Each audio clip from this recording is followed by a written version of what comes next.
Assalamualaikum, salam sejahtera. Nama saya Nur Iman Syah bin Aman. Okey, di sini saya akan menerangkan berkaitan Lab 2 Control System Technology, iaitu Dynamic Response of Second Order System. So, di sini dia ada dua section, iaitu Section A dan Section B. Okey, bagi Section A, dia ada bagi litar. Di sini kita perlu soalan yang dia inginkan kita lakukan ialah, pertama kita kena buat transfer function untuk section A1 menggunakan step function sebagai input. So selepas tu kita akan plot the response of the system by using Simulink model, dan kita kena verify kita punya answer menggunakan coding di M file ataupun command window.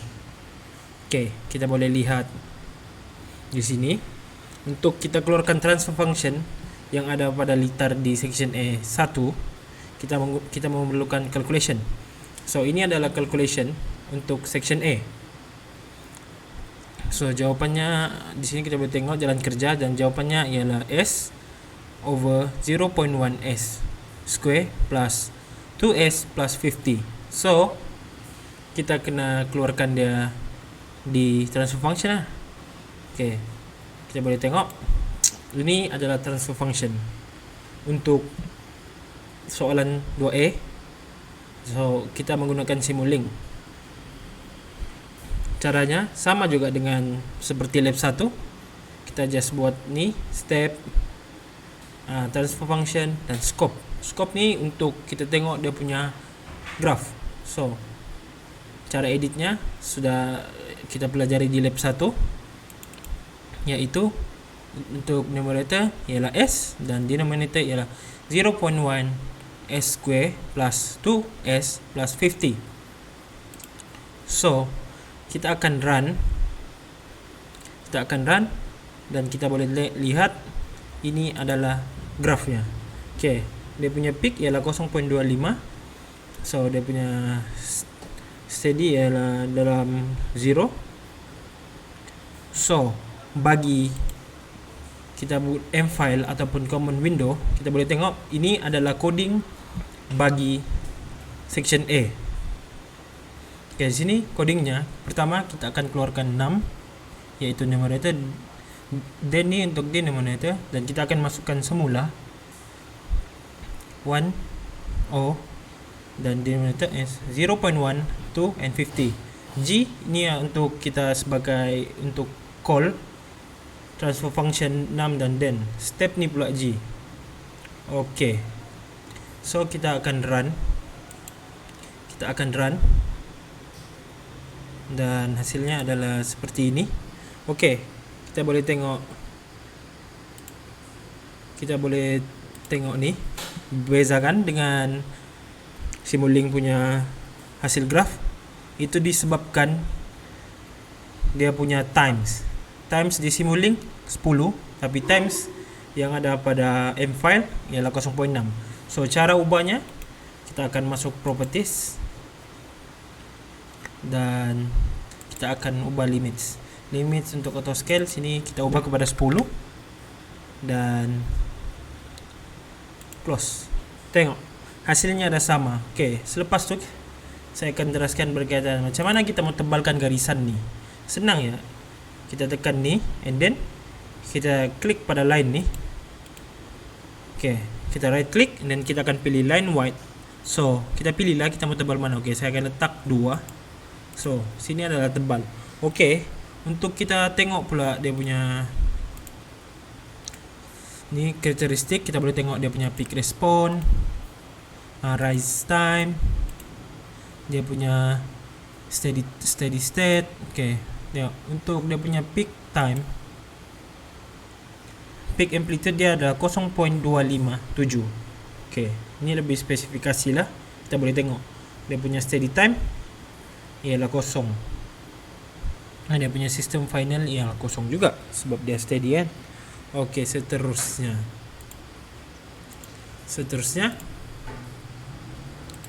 kita boleh tengok kepada section B. Okay, section B dia ada bagi 4 soalan. So saya akan terangkan soalan A. soalan A, dan B, C, dan D saya cuma akan jelaskan dia punya hasil lah, dia punya hasil graph dan dia punya coding. Okey, di soalan B ni, demo pertama, kita kena menggunakan Simulink model sama dengan section A tadi pada section B ni. Lepas tu kita kena verify kita punya answer di section B1 using M-file ataupun command window. Next, kita kena buat location of pole, which means pole 0 di M-files ataupun command window. And then kita kena justify dia punya types of second order system. Okey, mari kita lakukan sama-sama. Okey, pertama untuk soalan 2A. Untuk soalan 2A, di sini kita boleh tengok 16 over S square plus 8S plus 16. So, kita kena ubah di sinilah. Okey. Dia punya numerator ialah 16 dan denominator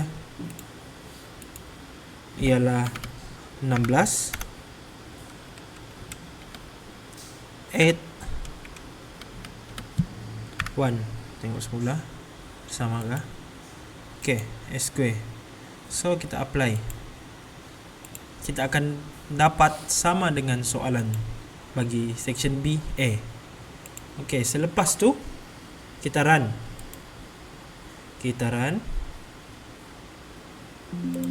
Tengok hasilnya. Okey, and then kita akan buat pada M-file pula bagi codingnya. Okey, bagi coding di M-file ni saya telah sertakan di sini.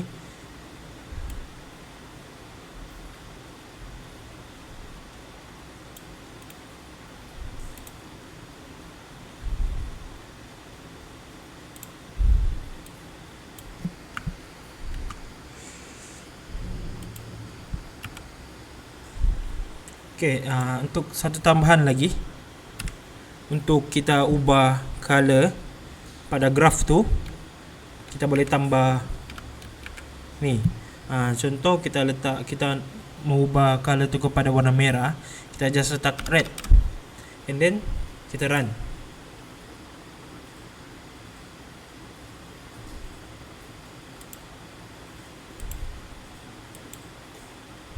Okey, tengok.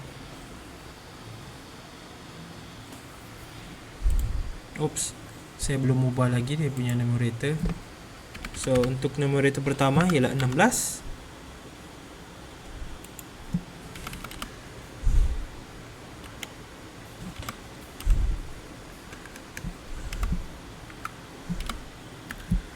Square plus 8 plus 16. Okay, kita run semula.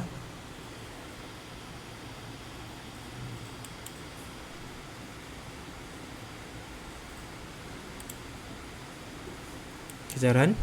Okey, ini adalah hasilnya.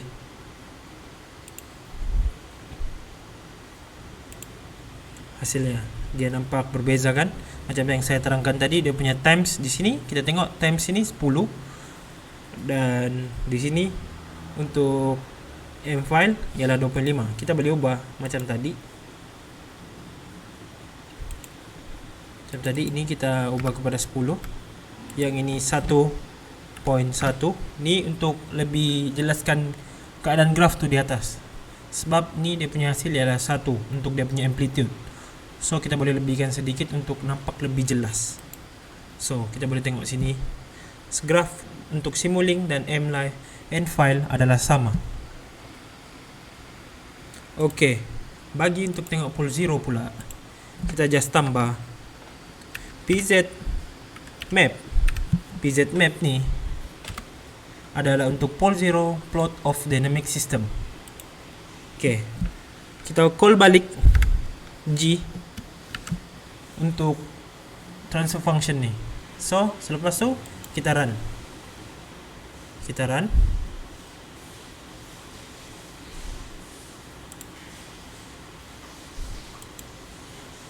kita boleh tengok di sini. Ini adalah pole 0 untuk soalan A bagi section B. Okey, kita boleh tengok dia punya pole ialah negatif 4. So, bagi negatif 4,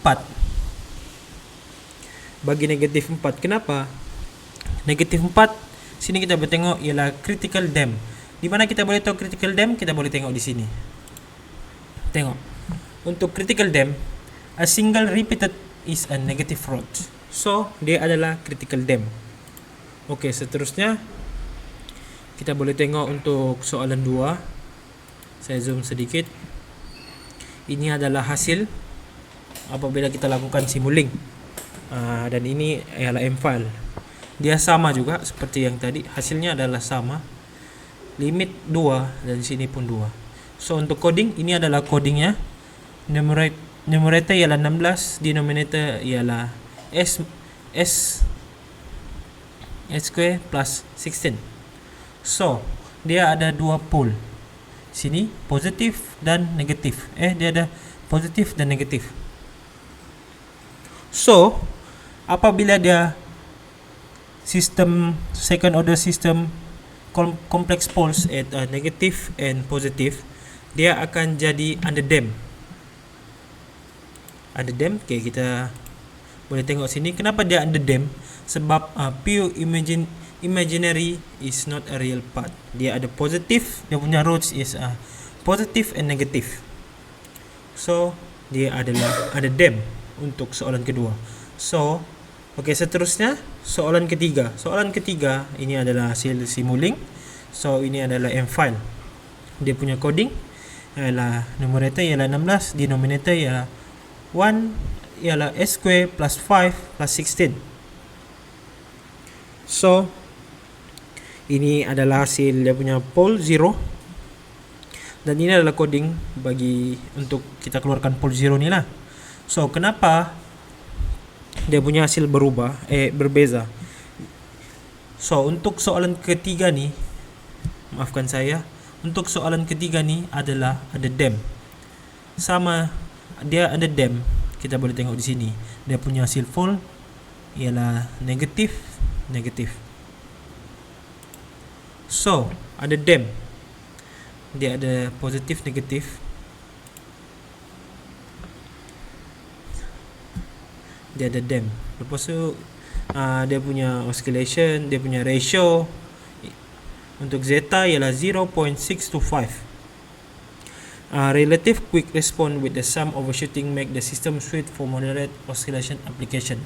So untuk soalan 2B, section B, maafkan saya, untuk section B last, ini adalah hasilnya simulink dan ini M-file.